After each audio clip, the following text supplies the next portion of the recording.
பிரியமானவர்களே, இயேசு கிறிஸ்துவின் நாமத்தில் உங்களுக்கு என் அன்பின் வாழ்த்துக்கள். எப்படி இருக்கீங்க? நல்லா இருக்கீங்களா? ஜெபிக்கலாம் வாங்க அப்படின்னு ஆண்டவர் உங்களுக்கு ஒரு அழைப்பு கொடுத்திருக்கிறார்.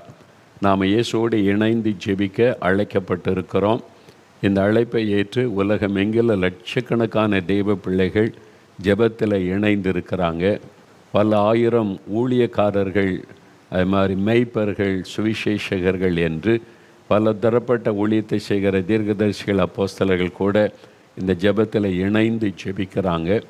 அது உலகத்தின் பல தேசத்திலிருந்து இணைந்து ஜெபிப்பது ஆண்டவருக்கு பிரியமான ஒரு காரியமாக இருக்கிறது.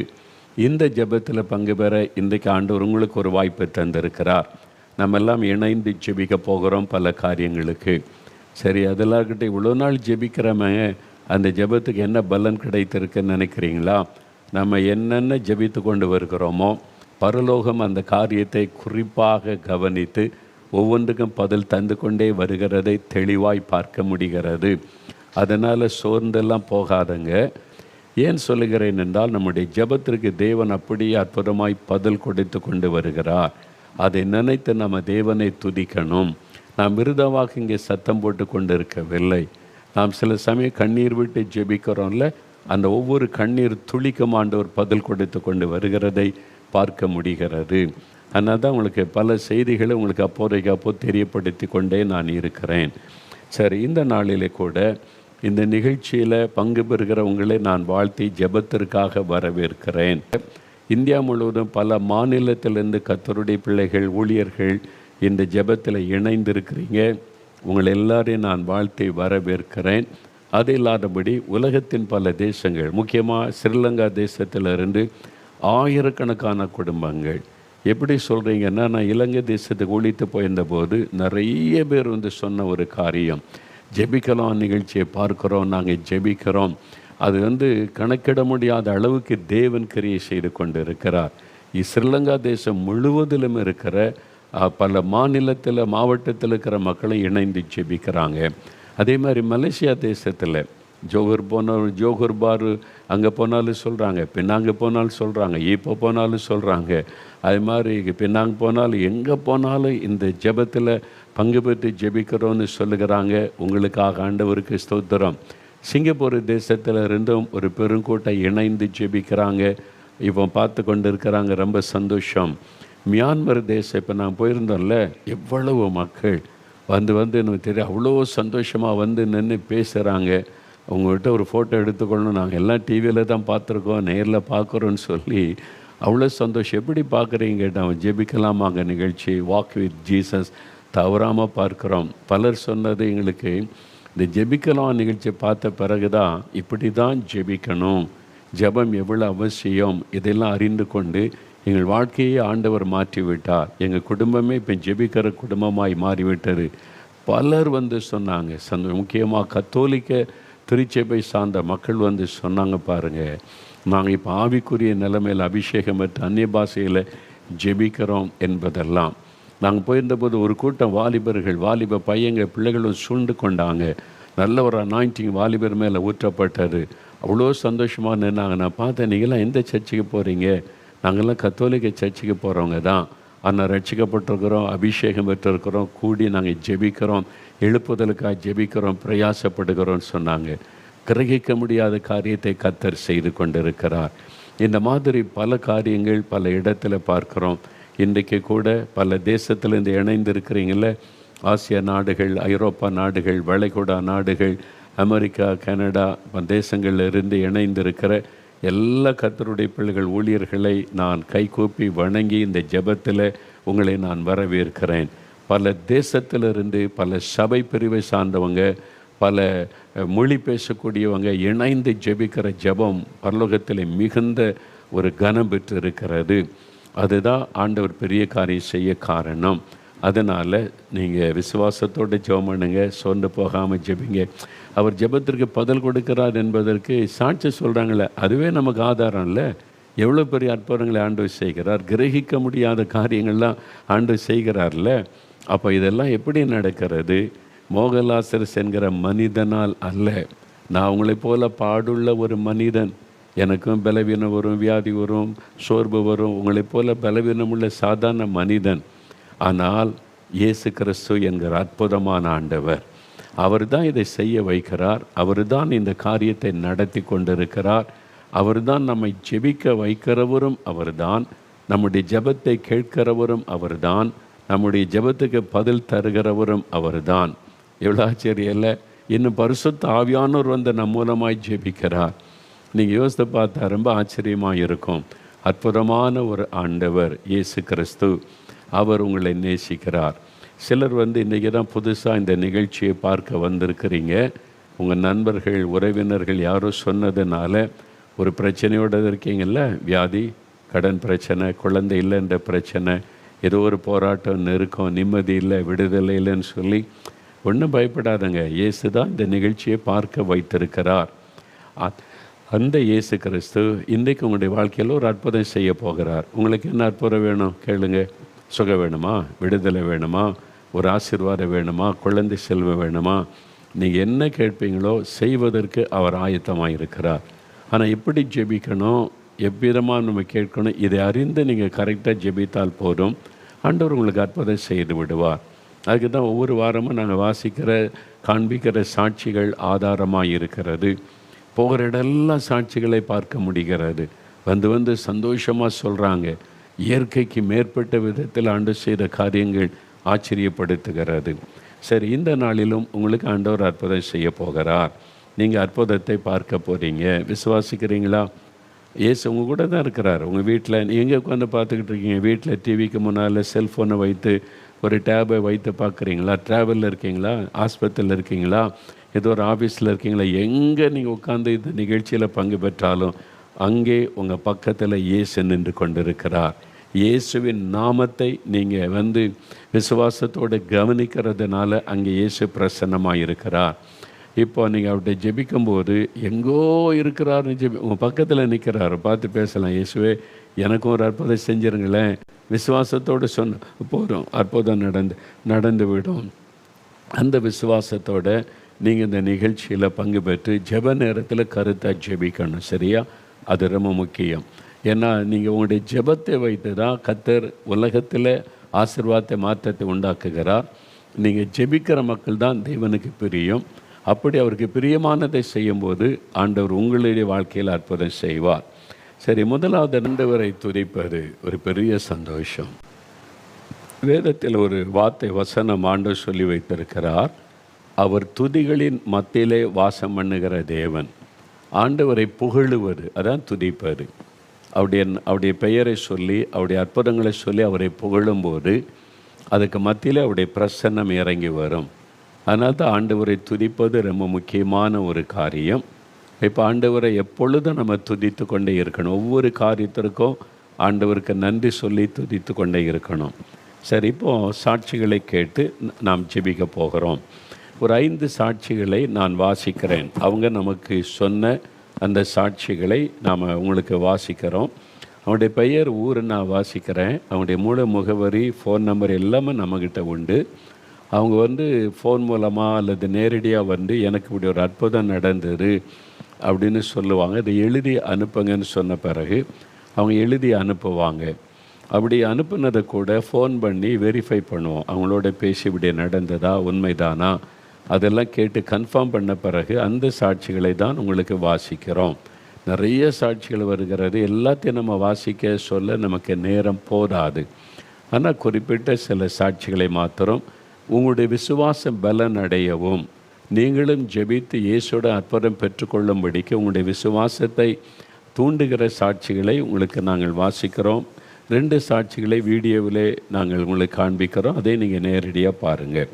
முதலாவது சாட்சி சகோதரி ரேஷ்மா, சித்தூர் ஆந்திர மாநில சித்தூர் இருக்குல்ல, அங்கிருந்து, என்னுடைய மகன் 5 வயது வரை பேசாமல் இருந்தான். அப்பா அம்மா என்று சொல்லுவான். அதை தவிர வேறு எந்த வார்த்தையும் பேச மாட்டான். இவனுக்கு பிறகு பிறந்த குழந்தைகள் கூட 2வது வயதில் நன்றாக பேச ஆரம்பித்து விட்டார்கள். ஆனால் என்னுடைய மகன் ஏதாகிலும் சொல்ல வேண்டுமானால் செய்கையின் மூலமாகத்தான் பேசுவான். இதனால் நானும் என் கணவரும் மனது அளவில் மிகவும் வருத்தப்பட்டோம்.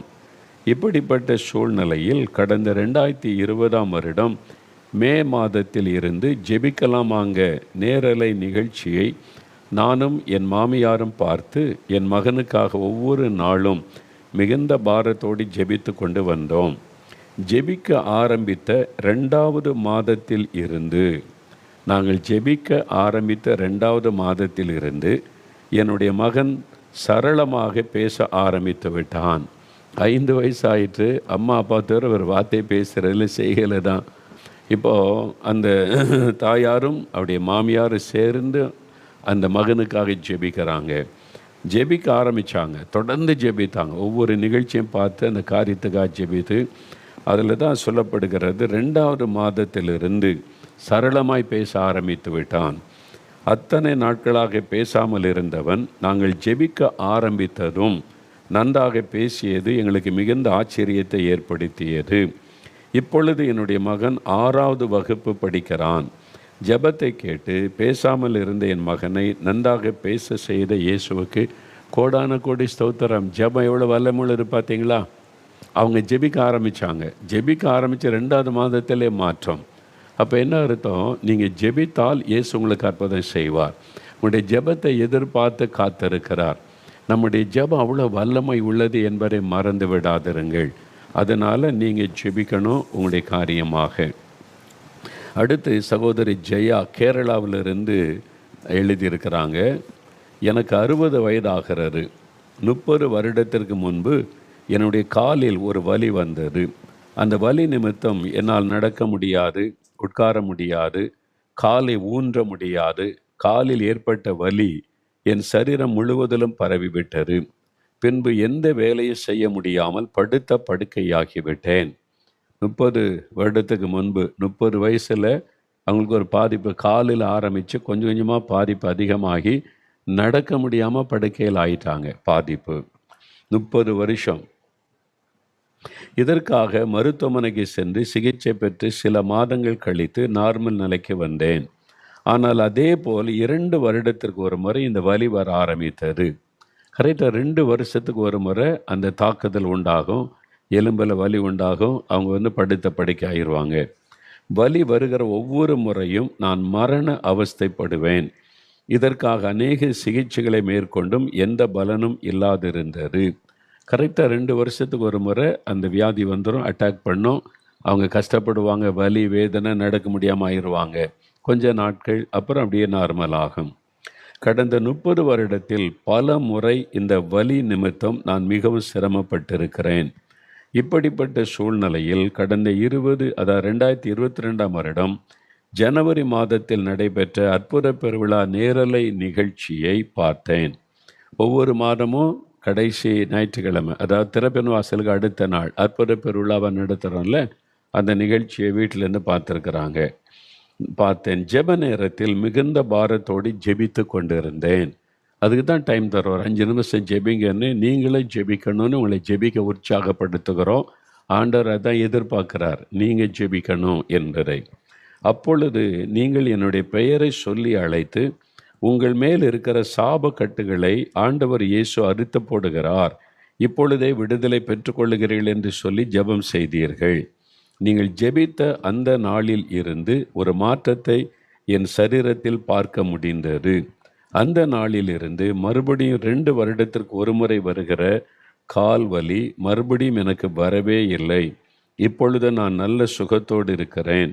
ஜெபத்தை கேட்டு 30 வருடமாக சாபத்தின் நிமித்தம் என்னை தொடர்ந்து வந்த கால் வலியை நீக்கி அற்புத சுகந்த இயேசுவுக்கு ஸ்தோத்திரம். ஒரு வியாதின்னா அந்த வலி வரும், அப்படியே தொடர்ந்து கொண்டே இருக்கும். ஒரு வலி வருது, படுக்கையில் ஆகுறாங்க, கொஞ்ச நாளில் சரியாகுது, மறுபடியும் 2 வருஷம் கழித்து அதே தாக்குதல், இப்படி 30 வருஷம்.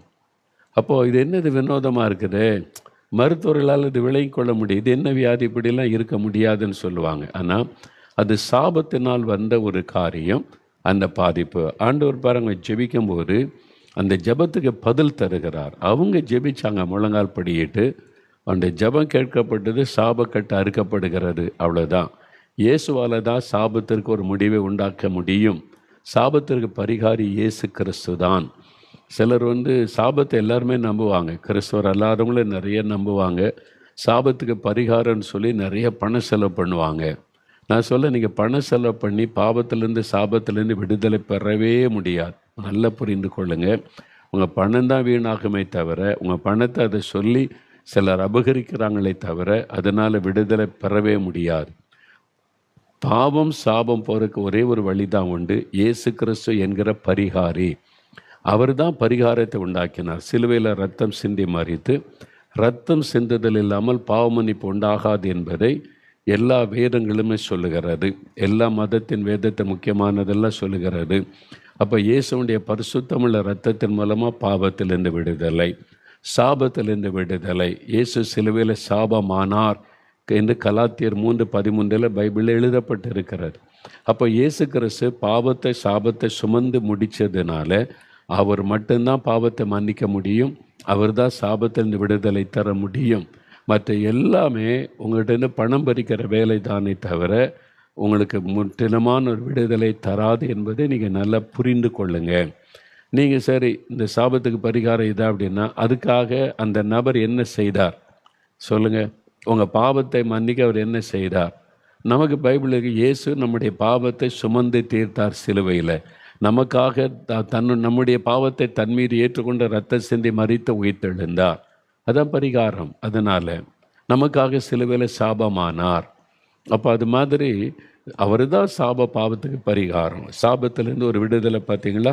இயேசுவை நாமத்தை சொல்லி கூப்பிட்டோன்னே இன்றைக்கு உங்கள் வாழ்க்கையில் இதெல்லாம் இலவசம். பாவ மன்னிப்பு இலவசம், சாபத்திலிருந்து விடுதலை இலவசம். இதெல்லாம் பணம் கொடுத்து வாங்கவே முடியாது. அப்படி வாங்க நினச்சா அநியாய அக்கிரமம் செய்கிறவெல்லாம் பணம் கொடுத்து எல்லாத்தையும் செஞ்சு கொண்டே இருப்பாங்களே.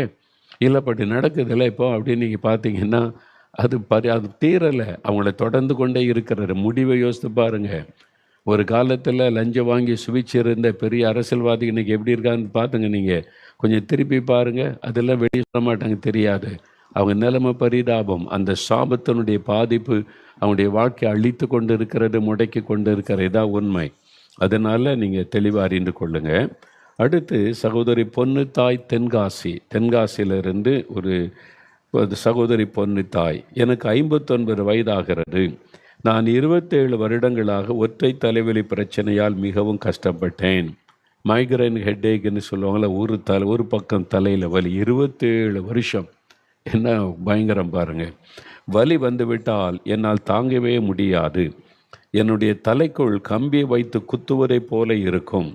வலி இருக்கும்போது என்னால் வேலை செய்ய முடியாது, படுத்தே தான் இருப்பேன்.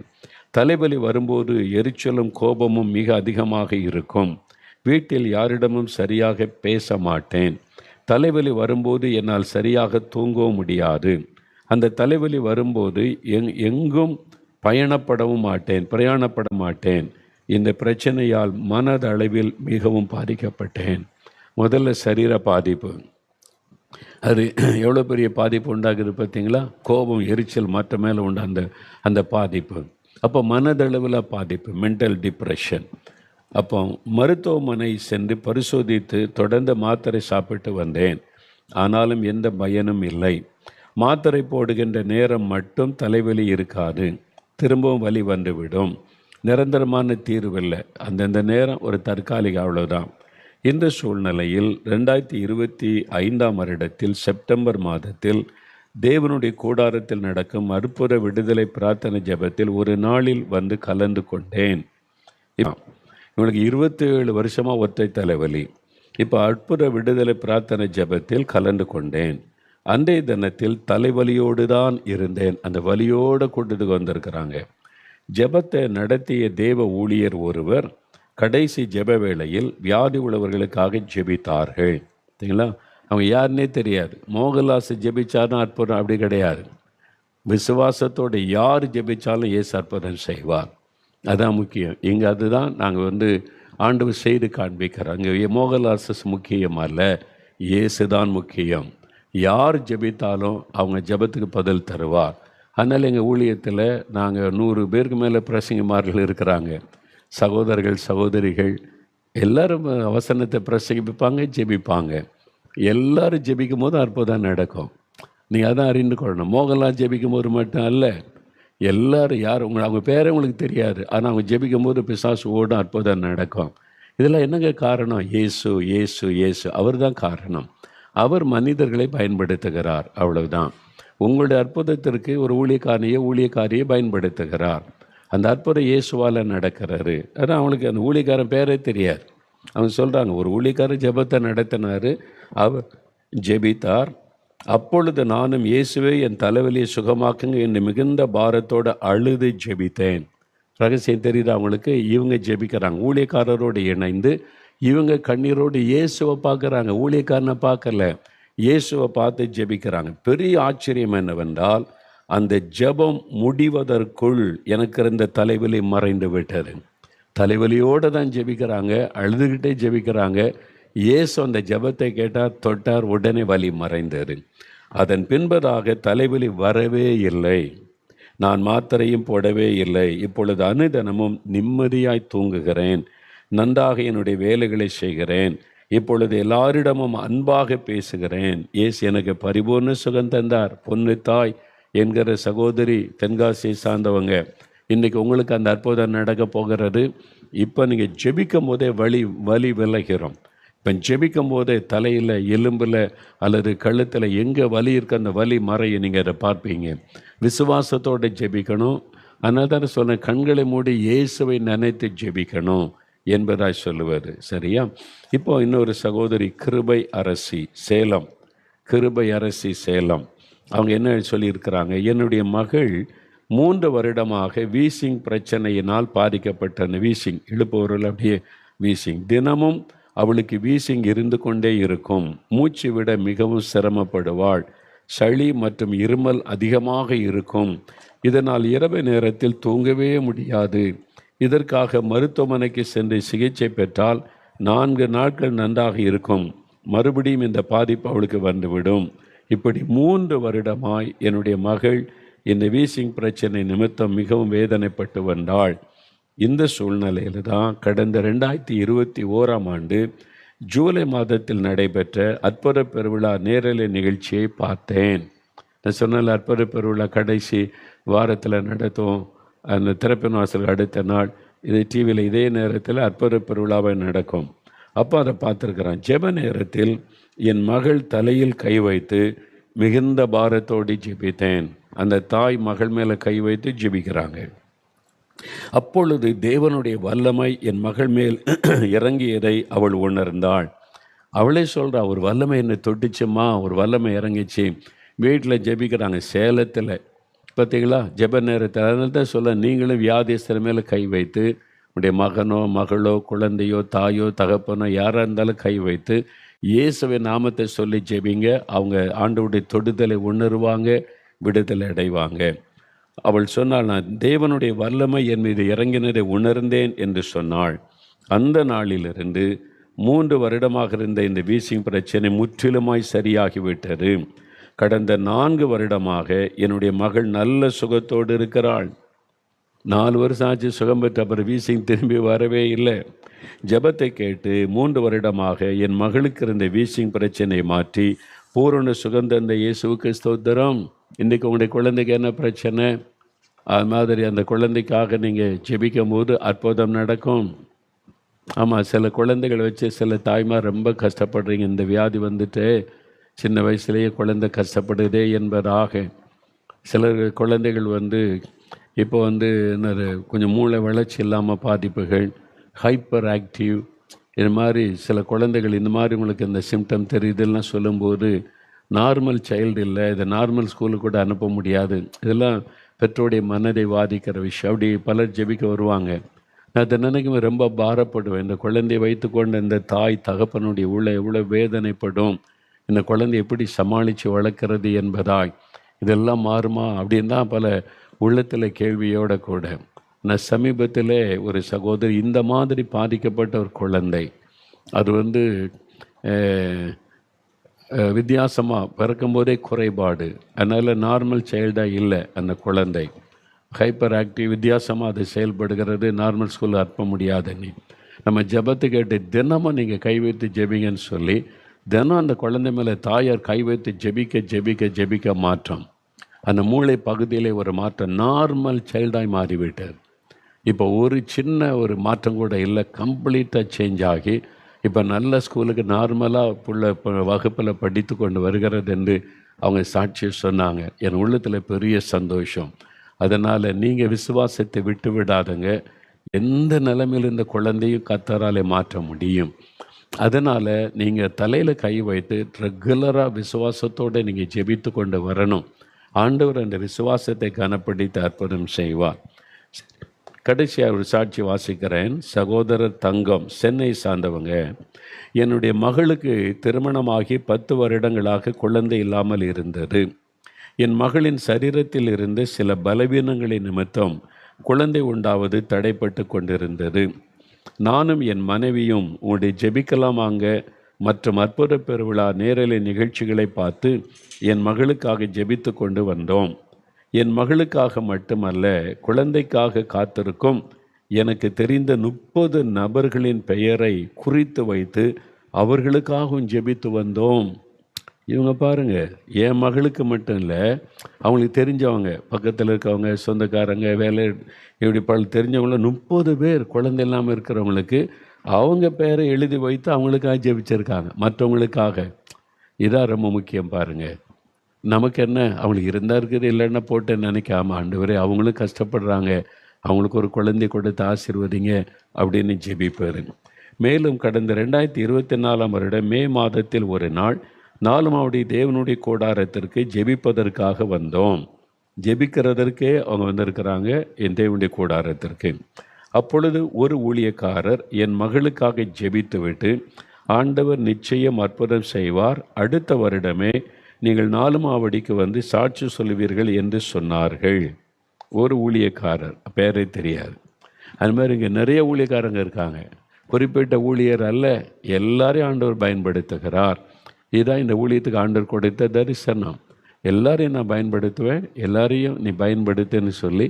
அதனால தான் இங்கே நிறைய பிரசங்கமார் ஜெபிக்கிறவங்க நிறையா இருக்கிறாங்க. நான் ஜெபிக்கும் போது நடக்கிற அற்புதத்தை விட இங்கே இருக்கிற சில வாலிபர்கள் ஜெபிக்கும் போது அதை விட பெரிய அற்புதம் நடக்கிறதை நான் பார்த்துருக்கிறேன். நான் சந்தோஷப்பட்டு ஆண்டவரை துதிக்கிறேன். அது மாதிரி அதனால் நீங்கள் ஆளை பார்க்காதங்க, மோகன்லாசஸ் தான் என்று பார்க்காதங்க. யார் விசுவாசத்தோடு ஜெபிக்கிறாங்களோ தேவன் அதற்கு பதில் தருவார். உங்கள் ஜெபத்துக்கு மரியாதை கொடுக்குற ஆண்டவர் அவர். நீங்கள் ஜெபிச்சாலே அற்புதம் நடக்கும். அந்த விசுவாசத்துக்குள்ளே நீங்கள் வந்துடணும் பாருங்கள். அப்படி சொல்லி அனுப்பியிருக்கிறார்கள். நாங்கள் தொடர்ந்து விசுவாசத்தோடு ஜெபித்து கொண்டு வந்தோம். ஜெபத்தை கேட்ட ஆண்டவர் கடந்த பிப்ரவரி மாதம் என் மகள் கருத்தரிக்க கிருபை செய்தார். இந்த மாதம் 5ஆம் தேதி ஒரு அழகான பெண் குழந்தையை ஆண்டவர் என் மகளுக்கு கொடுத்து எங்களை சந்தோஷப்படுத்தி இருக்கிறார். ஜெபத்தை கேட்டு 10 வருடமாக குழந்தை இல்லாதிருந்த என் மகளுக்கு குழந்தை பாக்கியத்தின் ஆசீர்வாதத்தை தந்த இயேசுவுக்கு ஸ்தோத்திரம். பார்த்தீங்களா, இதுக்கு இயேசுவுக்கு என்ன கொடுத்தாங்க? நீங்கள் அப்படியே நடந்து வாங்க, அப்படி உருண்டுக்கிட்டே வாங்க, இந்த தேவனுடைய கூடாரத்தை சுற்றுங்க அப்படிலாம் ஆண்டு சொன்னாரா? அதெல்லாம் தேவையில்லை. அதெல்லாம் தவறான காரியங்கள். விசுவாசம் ஒன்று தான். இயேசு என்னை நேசிக்கிறார், என் ஜெபத்தை கேட்கிறார், நான் கேட்கிறபடி எனக்கு அற்புதம் செய்வார் இயேசுவே அப்படின்னு ஜெபிச்சா போகிறோம். அவ்வளோதான். உங்களுடைய இருதயத்தில் அவரை விசுவாசிக்கணும். அந்த ஜெபத்துக்கு ஆண்டவர் மரியாதை கொடுப்பார், அற்புதம் செய்வார். அவர் ஆள் பார்த்து செய்கிறவர் அல்ல. அதனால் இன்றைக்கி ஜெபிக்க போகிறீங்க. இன்னும் 2 சாட்சியை வீடியோவில் பார்த்த பிறகு உங்களுக்கான ஜெப நேரம் கொடுக்கப்படும். 5 நிமிடம் நீங்கள் ஜெபிக்கணும், சரியா? முதலாவது சகோதரி பாத்திமா மேரி, மியான்மர் தேசத்திலேருந்து 2 சாட்சிகள் இப்போ சொல்ல போகிறாங்க பாருங்கள். முதலாவது சகோதரி பாத்திமா மேரி. அற்புதம் பார்த்தீங்களா? அவங்க இருக்கிறது மியான்மர் தேசத்தில். நாம் இங்கேருந்து ஜெபிக்கிறோம். ஆண்டவர் தேசங்களை கடந்து அற்புதம் செய்கிறத பார்த்தீங்களா? போகிற இடம்லாம் அப்படி தான் சொல்கிறாங்க. இயேசு அற்புதம் இயேசு எவ்வளோ அற்புதமான ஆண்டவர் பார்த்தீங்களா? உங்களுக்கு இன்றைக்கி செய்வார். நீங்களும் அதே மாதிரி விசுவாசத்தோடு ஜெபிங்க, அற்புதத்தை காண்பீங்க. இன்னொரு சாட்சி பாருங்கள். சகோதரி சகாய மேரி, இவங்களும் மியான்மர் தேசத்தில் இருக்கிறாங்க. அவங்க வாழ்க்கையில் 8 வருஷமாக இருந்த ஒரு கட்டிலேருந்து எப்படி விடுதலை கிடைத்தேன்னு அவங்களே சொல்கிறாங்க. சாட்சியை பாருங்கள். இயேசு எவ்வளோ அற்புதமானவர் பார்த்தீங்களா? பாவம் சாப கட்டிலிருந்து விடுதலை கொடுத்து மகிழ்விக்கிற ஒரு ஆண்டவர். 8 வருஷமாக சாபத்தினால் உண்டான போராட்டம், வியாதி ஒரு அதில் கிரீச்சிக்கிற பிசாசின் கிரியை. சாபம் வந்துட்டு அதன் வழியாக பிசாசு நுழைந்து கிரியை செய்வான். சர்ப்பம், பாம்பு, அது ஒரு பிசாசின் கிரியை. அது பாதிப்பை உண்டாக்கிட்டேன். ஆனால் அவங்க அதுக்காக ஜெபித்த போது அந்த கட்டுகள் அறுக்கப்பட்டது. இன்றைக்கி நல்ல விடுதலையோடு சுகத்தோடு இருக்கிறாங்க. இன்றைக்கி உங்களுக்கு நடக்கும். இப்போ ஜெபிக்க போகிறோம். முடிந்தால் முழங்கால் படியிட்டு கொள்ளுங்கள். ஆண்டவருக்கு முன்பாக உங்களை தாழ்த்துவதற்கு அடையாளம் முழங்கால் படியிடுவது. இல்லைங்க அப்படிலாம் எங்களுக்கு பழக்கம் இல்லைங்களேங்க அப்படின்னு சொன்னால் பரவாயில்ல, உட்கார்ந்து. ஆனால் கண்களை மூடி இயேசுவை நினைத்து ஜெபிக்கணும். நீங்கள் கண்ணை திறந்தங்க பார்த்துக்கிட்டு ஜெபிச்சிங்கன்னா பிரயோஜனம் இல்லை. உங்களுடைய ஜெபம் இருதயத்திலிருந்து வரணும். இருதயம் உருமுகப்படணுமானா கண்களை மூடி இயேசுவை நினைத்து, இவங்களுக்கெல்லாம் அற்புதம் செய்தீங்க, விடுதலை கொடுத்தீங்க, இன்றைக்கி எங்கள் குடும்பத்துக்கு விடுதலை கொடுங்க, எனக்கு விடுதலை கொடுங்க, என் குழந்தைய சுகமாக்குங்க, எனக்கு ஒரு அற்புதம் செய்யுங்க, எங்களுக்கு குழந்தை செல்வம் தாங்க. நீங்கள் ஜெபிக்க போகிறீங்க. அப்படியே ஜெபிக்க ஆரம்பிங்க. முதலாவது ஆண்டவரை துதிங்க. இயேசுவே, நீங்கள் இவ்வளோ அற்புதம் செய்திருக்கிறீங்க, நீங்கள் அற்புதங்களின் தேவன், ஸ்தோத்திரம். எங்கள் வீட்டில் எங்கள் பக்கத்தில் இப்போ இருக்கிறீங்க, ஸ்தோத்திரம். இந்த ஆஸ்பத்திரியில் இப்போ என் பக்கத்தில் நீங்கள் இருக்கிறீங்க, எனக்கு சுகம் கொடுக்க, விடுதலை கொடுக்க வந்திருக்கிறீங்க, ஸ்தோத்திரம். இயேசுவே, இவங்களுக்கெல்லாம் அற்புதம் செய்கிறீங்க, நானும் விசுவாசிக்கிறேன். எனக்கு ஒரு விடுதலை வேணும், எனக்கும் ஒரு சுகம் வேணும், எனக்கு இந்த வியாதிலிருந்து விடுதலை வேணும், என்னையும் தொடுங்க. வியாதிப்பட்டவங்க இருந்து அவங்க மேலே கை வைத்து ஜெபிங்க. என் குழந்தையை சுகமாக்குங்க, என் கணவரை இயேசுவை குணமாக்குங்க, என் மனைவிக்கு இயேசுவை சுகம் கொடுங்க. ஜெபிங்க ஜெபிங்க. அப்படியே சொல்லுங்கள், வாய் திறந்து இயேசுவே தொடுங்க, இயேசுவே சுகம் கொடுங்க, இயேசுவே சாபத்திலிருந்து விடுதலை கொடுங்க, இயேசுவே குழந்தை செல்வத்தை அருளி செய்யுங்க. உங்கள் ஜெபம் கேட்கப்படுகிறது. நீங்கள் ஜெபிக்க ஜெபிக்க அற்புதம் நடக்கிறது. ஆண்டவரே இயேசுவே, இந்த வலியை என்னை விட்டு எடுத்து போடுங்க, என்னால் தாங்க முடியல, தூங்க முடியல, இந்த வலியை எடுத்து போடுங்க. ஜெபிக்கிறீங்க சகோதரி, உங்களுக்கு விடுதலை. அந்த வலியெல்லாம் மறைகிறது, ஜாயிண்ட் பெயின் எல்லாம் மறைகிறது, தலை வலியெல்லாம் மறைகிறது, முதுகு எலும்பில் உள்ள வலியெல்லாம் மறைகிறது, கால்களில் உள்ள உளைச்சல் எல்லாம் மாறுகிறது. இயேசுவே ஸ்தோத்திரம் சொல்லுங்கள். என்னை தொடுகிறதற்காய் ஸ்தோத்திரம், விடுதலை தருகிறதற்காய் ஸ்தோத்திரம். என் குழந்தையை நீங்கள் தொடுறீங்க, நான் விசுவாசிக்கிற ஆண்டவரே. இன்று முதல் என் குழந்தைக்குள்ள நல்ல சுகம் உண்டாகிறது, விடுதலை உண்டாகிறது, ஸ்தோத்திரம் சொல்லுங்கள். வாய் திறந்து சொல்லுங்கள், ஆண்டவரே குழந்தை செல்வத்தை அருளி ஆசீர்வதிங்க, எங்கள் சந்ததியை பெருக பண்ணுங்க, எங்களை கடன் பிரச்சனை விடுதலை கொடுங்க, இந்த சாபக்கட்டுகளை அறுத்து போடுங்க. இயேசுவே இயேசுவே விடுதலை தாங்க, இயேசுவே அற்புதம் செய்யுங்க. ஜெபிங்க. இயேசுவே, ஆஸ்பத்திரியில் படுக்கையில் இருக்கிற என்னுடைய ஆண்டவரே, இந்த சொந்தத்தை தொடுங்க, மகனை மகளை கணவரை மனைவியை தொடுங்கப்பா, சுகம் கொடுங்கப்பா, அந்த மரண கட்டுகள் மாறட்டப்பா. நான் ஜெபிக்கிற ஆண்டவரே, ஜெபிங்க. இயேசுவே தொடும், இயேசுவே சுகம் தாரும், இயேசுவே விடுதலை தாரும்னு ஜெபிங்க ஜெபிங்க. இழுப்பு வியாதியினால் கஷ்டப்படுகிற குழந்தைக்காக ஜெபிக்கிற தாய்மார், உங்களுடைய ஜெபம் கேட்கப்படுகிறது. குழந்தையினுடைய நுரையீரலை ஆண்டவர் தொடுகிறார். குழந்தையினுடைய சரீரத்தை தொட்டு குணமாக்கிற வீசிங் பிரச்சனை மாறுகிறது, அலர்ஜி எல்லாம் மறைகிறது. இயேசுவின் நாமத்தில் விடுதலை. மூளை வளர்ச்சி இல்லாத குழந்தையினுடைய மூளை ஆண்டவர் தொடுகிறார், மாற்றம் உண்டாகிறது. விசுவாசிங்க, அற்புத மாற்றம் வரும், நார்மல் சைல்டாக மாறிவிடும். இயேசுவின் நாமத்தில் சுகம், விடுதலை. இயேசுவே தொடும், இயேசுவே விடுதலை தாரும். இயேசுவே, எங்கள் வீட்டுக்குள்ள உங்களுடைய பிரசன்னம் இருக்கணும். இயேசுவே, உங்களுடைய ரத்தத்தை தெளிக்கிறோம். சாத்தானுடைய கட்டுகள் அறுக்கப்பட்டு பிசாசின் கிரியைகள் அழியட்டும், விடுதலை. இயேசுவே இயேசுவே தொடும். ஜெபிக்க ஜெபிக்க நிறைய பேர் விடுதலை உணர்கிறீங்க. அசுத்த ஆவி, பலவீனப்படுத்துகிற ஆவி விலகுகிறதை உணர்கிறீங்க. சரீரத்துக்குள்ள ஒரு மாற்றம் வருது, உள்ளத்துக்குள்ளே சந்தோஷம் வருகிறது. அப்படியே வலதுகரம் உயர்த்தி இயேசுவே ஸ்தோத்திரம் சொல்லுங்க. இயேசுவே ஸ்தோத்திரம், என்னை தொட்டதற்காய் ஸ்தோத்திரம், விடுதலை தந்ததற்காய் ஸ்தோத்திரம். இயேசுவே நன்றி, அற்புதம் செய்ததற்காய் ஸ்தோத்திரம். ஆண்டவரை துதிங்க, வாய் திறந்து இயேசுவே நன்றின்னு சொல்லுங்க.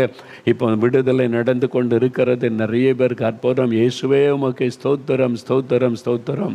இயேசுவின் நாமத்தில் ஆமேன் ஆமேன். ஆண்டவர் அற்புதம் செய்துட்டார், உங்களுக்கு நல்ல விடுதலை கொடுத்துட்டாரு. ஆண்டவரை நான் துதிக்கிறேன். நிறைய பேர் விடுதலை பெற்றுட்டீங்க. இயேசுவுக்கு ஸ்தோத்திரம். சரி.